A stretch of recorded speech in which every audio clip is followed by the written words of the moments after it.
date of poll, first phase would be on, date of poll would be on 13th November, and the second phase would be along with Maharashtra on 20th November.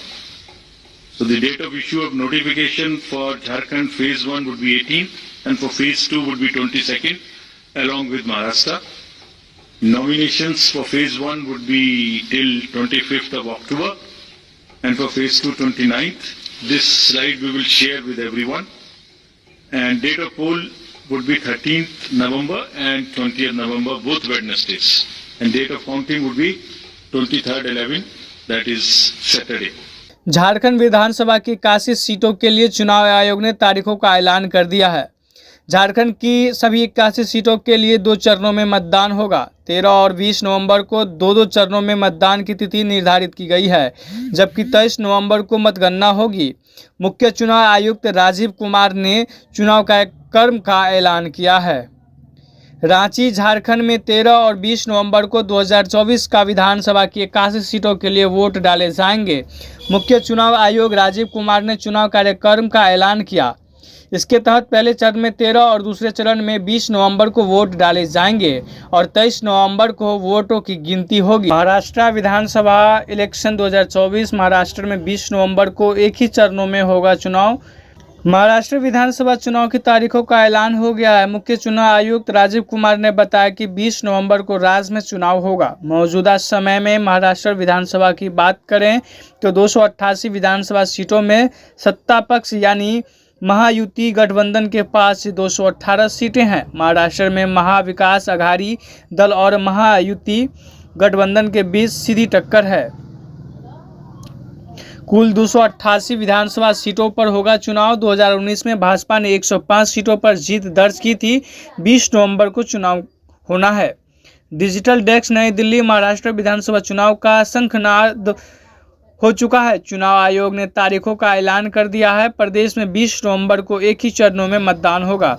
मुख्य चुनाव आयुक्त Rajiv Kumar press conference में तारीख का ऐलान किया। 288 सीटें पर विधानसभा चुनाव होना है, वही 23 नवंबर को मतगणना होगी। चुनाव आयोग ने महाराष्ट्र में नामांकन करने की तारीख 22 अक्टूबर तय की है, वही इसकी आखिरी तारीख 29 अक्टूबर रखी गई है। वही नामांकन वापस लेने की आखिरी तारीख 4 नवंबर है और वोटिंग की तारीख 20 नवंबर और नतीजों की तारीख 23 नवंबर है। मौजूदा समय में महाराष्ट्र विधानसभा की बात करें तो 288 विधानसभा सीटों में सत्ता पक्ष यानी महायुति गठबंधन के पास 218 सीटें हैं। सीट शेयरिंग को लेकर दोनों दलों की क्या फॉर्मूला है? खबरों के मुताबिक भाजपा 140 और 150 सीटों के बीच कहीं भी चुनाव लड़ सकती है। शिंदे के नेतृत्व वाली शिवसेना के 80 सीटों पर लड़ने की संभावना है, जबकि एनसीपी 55 सीटों पर चुनाव लड़ सकती है। महाअघाड़ी दल की तो महाराष्ट्र में कांग्रेस कम से कम 110 सीटों पर चुनाव लड़ना चाहती है। इतना ही नहीं, सीएम पद पर भी कांग्रेस की नज़र है। वही उद्धव की पार्टी शिवसेना 90 से 95 और एनसीपी शरद पवार 80 से 85 सीटों पर चुनाव लड़ सकती है। सेंट्रल मुंबई सहित कुछ अल्पसंख्यक सीटों पर शिवसेना यूवीटी अपने उम्मीदवार उतारना चाहती है। सीएम शिंदे ने सरकारी कर्मचारियों को दी बोनस। चुनाव की घोषणा से चंद मिनट पहले महाराष्ट्र के मुख्यमंत्री एकनाथ शिंदे ने निचले स्तर के सरकारी कर्मचारियों के लिए दिवाली बोनस की घोषणा की। बीएमसी कर्मचारी को 29,000 रुपये बोनस देने की घोषणा की गई है। यह पिछले साल से 3,000 ज़्यादा है। निर्वाचन आयोग से मिली जानकारी के अनुसार वर्ष 2024 के झारखंड विधानसभा चुनाव में 2 करोड़ लाख मतदाता अपने मताधिकार का प्रयोग करेंगे। इसमें 1 करोड़ 29 लाख महिला और 1 करोड़ 31 लाख पुरुष मतदाता शामिल है।